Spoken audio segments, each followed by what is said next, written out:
Rahman. Როგორ მომენატრა, კენდი. Როგორ მომენატრა. მოგესალმებით მეგობრებო, როგორც ხედავთ, უმშვენიერესი დღე მაქვს დღეს, როგორც იქნა მოვახერხე და დავჯექი ბაიკზე პირველად ამდენი თვის შემდეგ. საკმაოდ რთული პერიოდი იყო ჩემს ცხოვრებაში, ნამდვილად და ეს იყო, რასაც ველოდებოდი ამდენი თვის მანძილზე, რომ გამოვსულიყავი და ესეთი რაიდით სიამოვნება მიმეღო რა. ამინდმაც ხელი შემიწყო, როგორც იქნა გამოვიდა ამინდი 2026-ში, ესეთი არ მინახავს ინგლისში არაფერი, 2026 წელს ყოველი დღე იწვიმა დღემდე. აი ესეთი არ უნახია, რავი, ქართველები ვინც ვართ ამდენი წელი ვინც ვცხოვრობთ აქეთ, არავის არ უნახავს ესეთი რაღაცა, რომ თვენახევრის განმავლობაში ყოველ დღე წვიმდეს. რა ვიცი რა არის ესეთი. ხო და მოკლედ შემომიერთდით დღევანდელ რაიდზე, ვეცდები გაგიზიაროთ ჩემი პირველი ემოციები რაიდისგან, როგორც წესი კამერის პარამეტრებს დიდად არ უჩხიკინებ ხოლმე, უბრალოდ ეს ავტოზე ვაყენებ ხოლმე და ეგრე დავდივარ და რადგან ვარ ზარმაცი. ძალიან უხერხულია რა ესეთი რაიდების დროს რო გამოდიხარ და გინდა რომ სიამოვნება მიიღო კატაობით და წანდავწო უნდა გაჩერდე, უნდა ნახო რომ აუდიოს ხო კარგად იწერს, აუდიო ეკვიპმენტი, კამერა ხო კარგად იწერს, ენდიფილტრი თუ სწორედაა შერჩეული და ასე შემდეგ და ეს ხიბლი იკარგება რა ესეთი რაიდისგან რა და დღეს რახანა ესეთი მნიშვნელოვანი რაიდი მაქვს, მაინც ვიფიქრე რომ კარგი იქნებოდა რომ მაქსიმალურად გამეზიარებინა ეს ემოციები და ეს თვითონ POV ამტარების თქვენთვის და საკმაოდ დიდი ხანი უკირკიტე კამერას და აუდიო რეკორდერს. ხო და იმედია ისიამოვნებთ რაიდით, როგორც მე ვისიამოვნებ დღეს. ამასთან დაკავშირებით ალბათ ვიდეოს გავაკეთებ, თუ როგორ დავაყენოთ კამერის და აუდიო რეკორდერის პარამეტრები იდეალურად, რომ აი რაც შეიძლება ლამაზი ვიდეო ჩაიწეროთ. ამ წლების განმავლობაში საკმაოდ დიდი ცოდნა დავაგროვე ამ საკითხთან დაკავშირებით, მაგრამ სამწუხაროდ არ ვიყენებ ხოლმე. უბრალოდ ავტოზე ჩავრთავ და დავდივარ ხოლმე ესე, მაგრამ დღეს აი გადავწყვიტე რომ ცოტა გული დავატანო და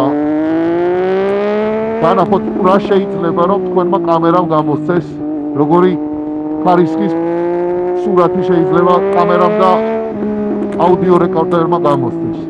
ასე რომ დავედი. რა თემბრიელი ხმა აქ ამ ბაიკს რა.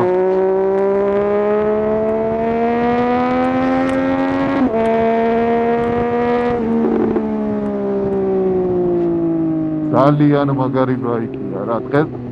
დღითი დღე უფრო მიყვარდება ეს ბაიკი რა. უკვე დაახლოებით 1 წელი გავიდა, რაც ამ ბაიკთან დაკავშირებით ვიდეო გავაკეთე და ნუ რა თქმა უნდა ბევრი უარყოფითი მხარეც გამოავლინა ამ ბაიკმა დადებითებთან ერთად და ალბათ 1-2 სიტყვით მოგიყვებით დღეს ამაზე. როგორც პირველ ვიდეოში ვისაუბრე, მაშინ ელექტრონიკა ამ ბაიკზე არის ძალიან მაგარი. მაგრამ ძალიან მაგარი თუ განვიხილავთ გზის ასპექტიდან. აი ესეთი ქალაქარი ან ქალაქის გზის ასპექტი თუ გაგვიხილავთ. მაგრამ თუ ვისაუბრებთ უფრო სპორტული ასპექტით, ნამდვილად არ არის იდეალური. პირველ ვიდეოშიც თქვი traction control-თან დაკავშირებით, რომ traction control და ანტივილი ერთმანეთთან გამოყოფილი არ არის და აი ესეთი დინამიური ტარების დროს, მაგალითად სპორტ ბაიკებზე როგორც არის, რომ აი მაქსიმალური აჩქარების დროს ვილიში ოდნავ წამოწევს, ბაიკი წვირს, მაგრამ всё, იმის იქით აღარ მიდის და ეს უჭირავს რა, ეს რაღაც მილიწამებში კორექტირებას აკეთებს ECU. თქვენი ბაიკის ძრავის აუთპუტის კორექტირებას აკეთებს და არ უშვებს უკვე ზემოთ. ამ შემთხვევაშიც ეგრე მუშაობს, ამ ბაიკზეც ეგრე მუშაობს, მაგრამ ისეთი დახვეწილი არ არის, როგორც სუპერსპორტ ბაიკებზეა. აი ესე წვირს აგაწევინებს მაქსიმალური აჩქარების დროს, რა თქმა უნდა, ყველაზე აგრესიულ მოდში. აი ეს ცხვირს აგაწევინებს და საკმაოდ ნელია რა, ანუ სპორტბაიკერთან შედარებით. აგაწევინებს და იმის მაგივრად, რომ ეს მომენტი დაიჭიროს, სადაც всё იმის იქ წასვლა არ შეიძლება, არა, გიშვებს, აგაწევინებს ეს ცხვირს, მერე დაუშვებს ნელა, აგაწევინებს, დაუშვებს და ეს არ არის იდეალური განსაკუთრებით, ახლა წარმოიდგინეთ სიტუაცია, როდესაც მოსახვევში შედიხარ და ან უბრალოდ მოსახვევიდან გამოდიხარ, ბაიკით ახრილია ჯერ კიდევ. და უკვე გაზის სახელურს ხსნი, რომ რაც შეიძლება სწრაფად გამოხვიდე მოსახვევიდან და ბაიკი ვილში გადადის. მოხვევის დროს. აი არ არის იდეალური აშკარად რა. ახალ მოდელებზე 2023 წლის 24 წლის მოდელ 24 წლის მერე უკვე დახვეწეს ტრიუმფებზე, სტრიტ-ტრიპლზე ახალი ელექტრონული პაკეტი აქვს, სადაც ანტივილი და ტრექშენ კონტროლი უკვე გამოყოფილია ერთმანეთისგან, მაგრამ ამ შემთხვევაში სამწუხაროდ არ გვაქვს.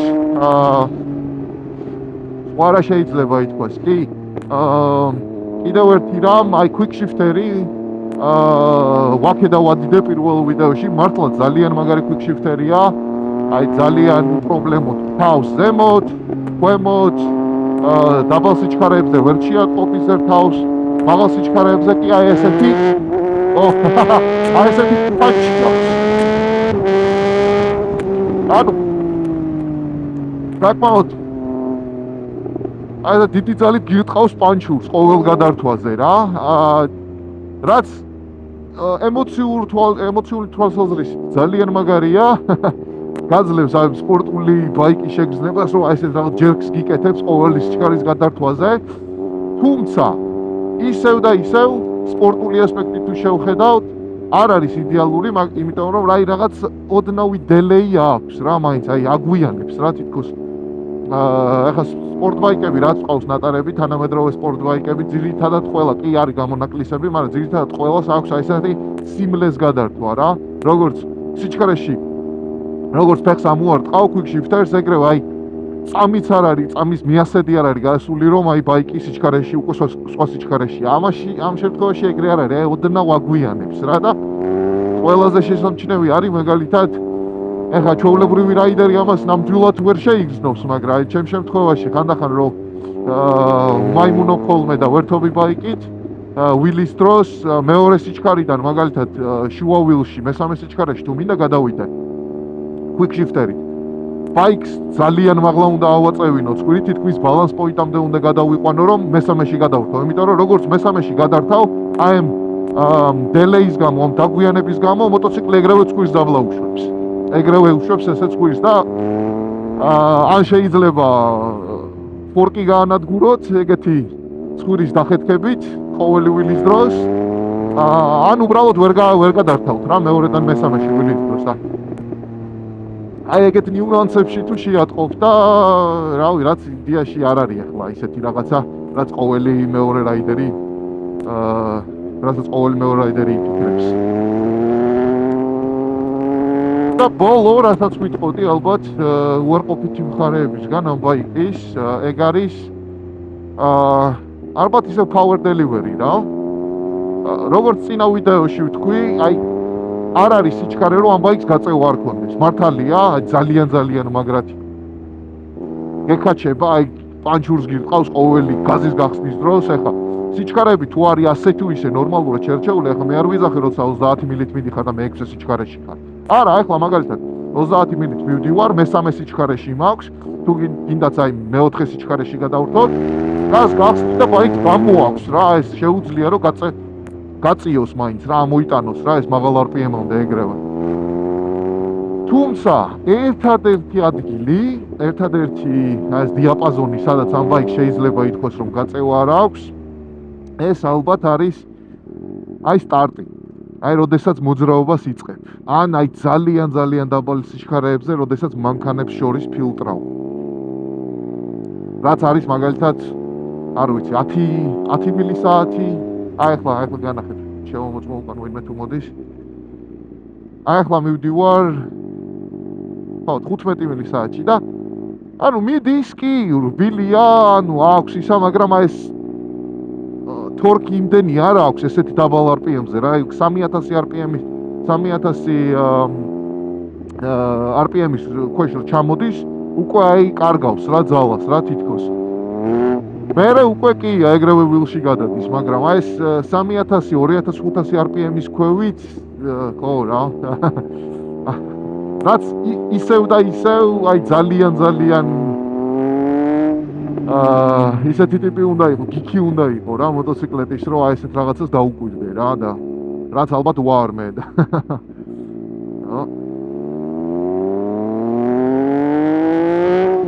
მაგრამ დანარჩენ დიაპაზონზე, რავი, რა სიჩქარეშიც არ უნდა იყოთ. 160 მილ/საათამდე ბაიკი აი ანადგურებს უკანა საბურავს, რასაც ქვია. 160 მილამდე რატომ თქვი? იმიტომ რომ ეს ბაიკი ქარხნიდან არის შეზღუდული ელექტრონულად, არის შეზღუდული 160 მილამდე. ანუ 160 მილი ამ ბაიკს შეუძლია დადოს მეხუთე სიჩქარეში 10500 RPM-ზე.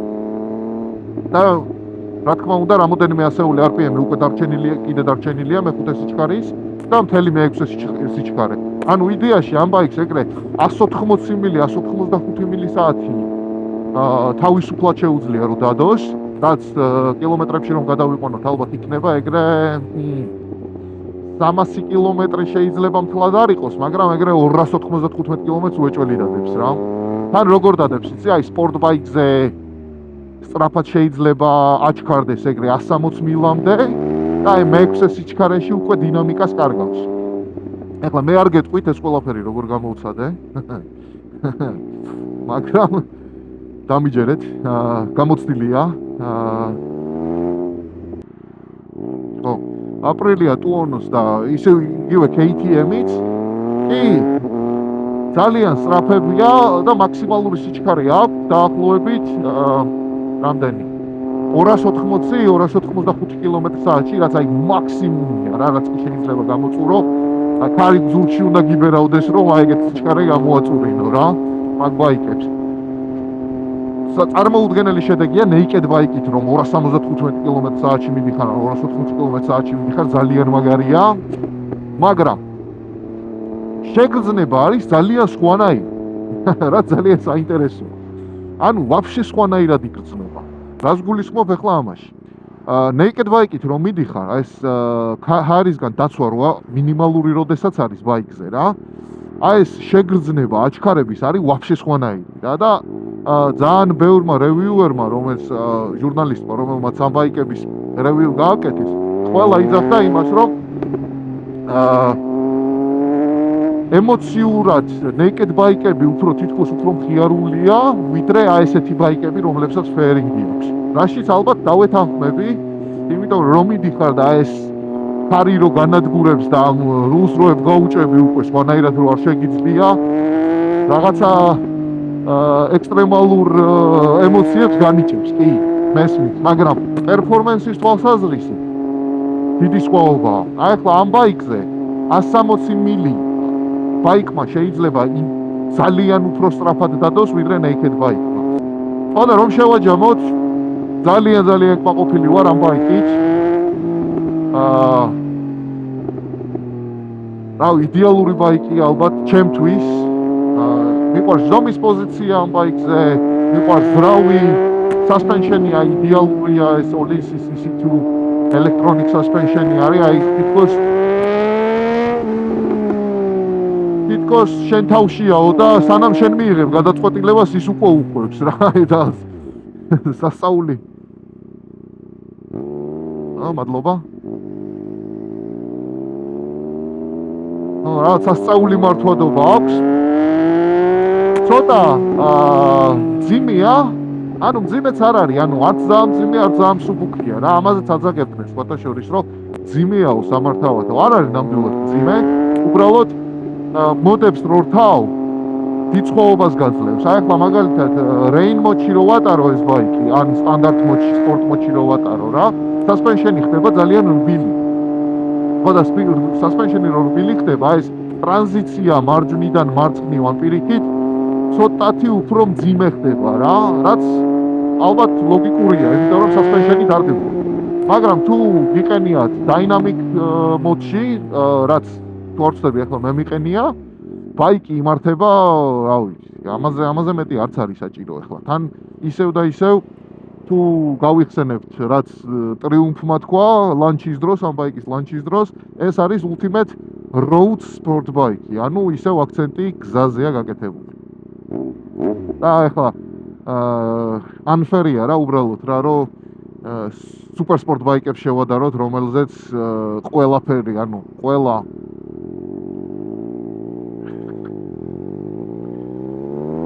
რომელზეც აი მაქსიმალური აქცენტი გაკეთებული არის სისწრაფეზე. აი პროსტო რომ კიდევ ერთხელ რო აგიხსნათ თუ რა რამდენად ემოციური ბაიკია, ემოციური ძრავია, რაც თავარია ეხლა განახეთ. აი პირველი სიჩქარე მივდივართ 40 მილი/საათში, 30 მილი/საათში მაგალითად.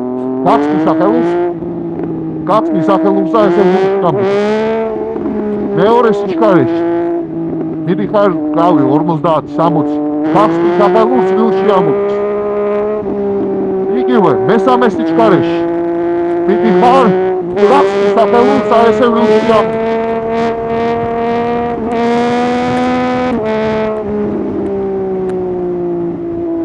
აი წარმოუდგენელი torque delivery აქვს რა ახლა მეოთხე და მეხუთეს ახლა აღარ ვაწვალებ ახლა მაგრამ აი ბაიკისგან მეტი რა შეიძლება რომ გამოწურო არ ვიცი რა იდეაში როგორც თქვი არ არის აუცილებელი ალბათ 400 კუბიანი სპორტ ბაიკით ახლა ახალი Kawasaki ZX-R 400-ია თუ არ ვცდები, ხო, ZX-R 400 არის. აი მაგ ბაიკებით ძალიან მაგარ სიამოვნებას მიიღებ ესეთ გზებზე, როდესაც შეგიძლია რომ აი ბოლომდე გაწურო ყველა სიჩქარე. ახლა აი ამაზე მეშინია რა, პროსტო.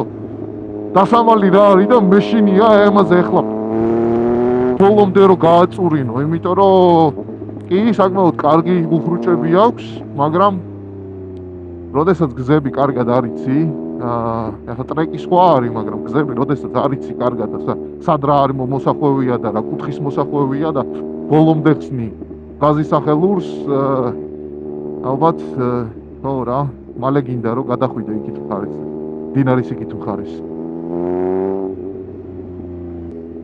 მაგრამ ერთადერთი ალბათ, რაც მაკლია Kawasaki-ს გაყიდვის შემდეგ, ეგ არის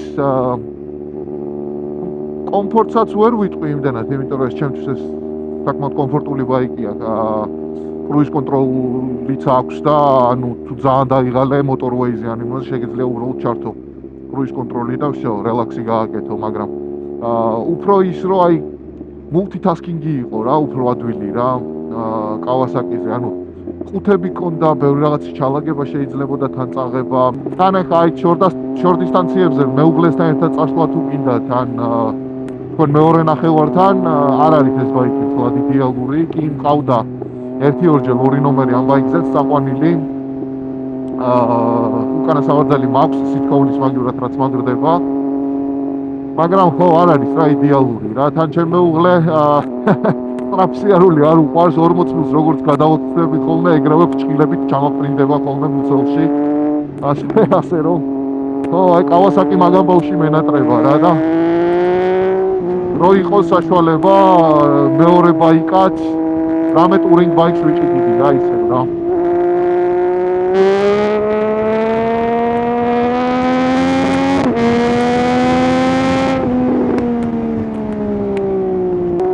აი, ესეთ გზებზე მე მგონი ჯობია გავუჩვენდე და ვიდეოს ბოლოს მოგცემ საშუალებას სიამოვნება მიიღოთ უბრალოდ POV რაი.